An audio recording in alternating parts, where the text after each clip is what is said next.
भोपाल मध्य प्रदेश बहुत famous area है। और ये मैं जहाँ खड़ा हूँ छावनी के नाम से फर्नीचर मार्केट, ये फर्नीचर मार्केट का पूरा एरिया आप देख सकते हैं कि पूरा यहाँ तक वहाँ तक दुकानें लगी हुई हैं। लेकिन लॉकडाउन के बाद या इस महंगाई के बाद से इन बेचारों का क्या हाल है, इन्हीं से हम जानना चाहेंगे कि इस वक्त किस हाल में जी रहे हैं और लकड़ी और फर्नीचर वगैरह की कीमत में क्या इजाफा हुआ है और कहाँ तक बढ़ोतरी हुई है।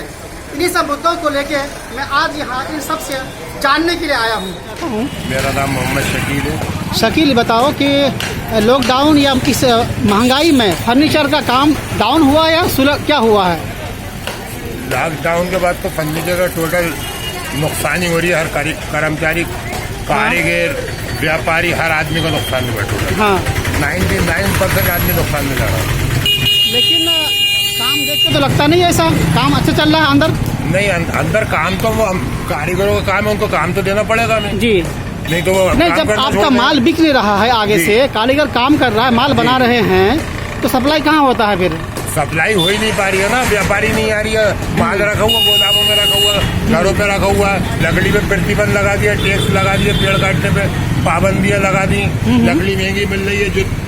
जो लकड़ी हम 10 रुपए की लगा रहा है तो आज वो 25-30 रुपए की लकड़ी लग रही है हमारे। पहले सस्ती थी, बहुत महंगा हो गया।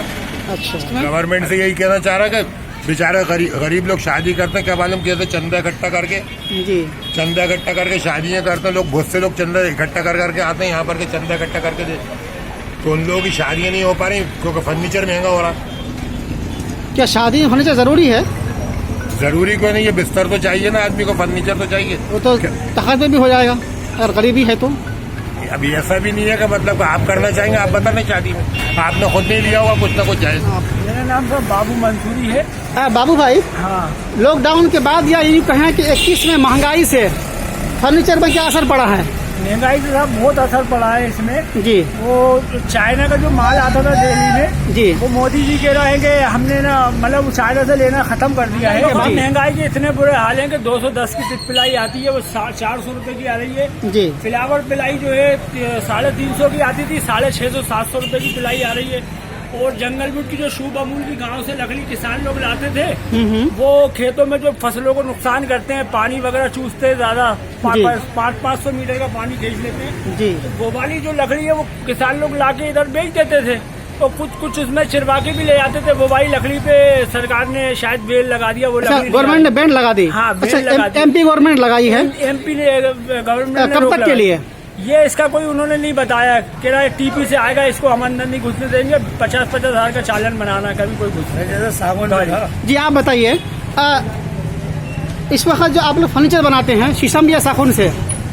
अरे अब सागौन शीशम तो गया गया। हम लोगों को बेल लगा दी, अमूल पे बेल लगा दिया है। जो सागौन पे अगर गीला माल मशीन पे आता था। अच्छा, माल महंगा हुआ है सस्ता पहले से? महंगा हुआ है। महंगा कारण क्या है?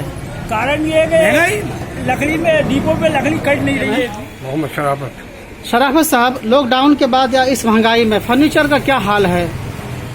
फर्नीचर मार्केट में क्या कितनी बढ़ोतरी हुई है? बढ़ोतरी नहीं और कमी हो रही है। अभी तो कमी हो रही है, ऐसा क्यों?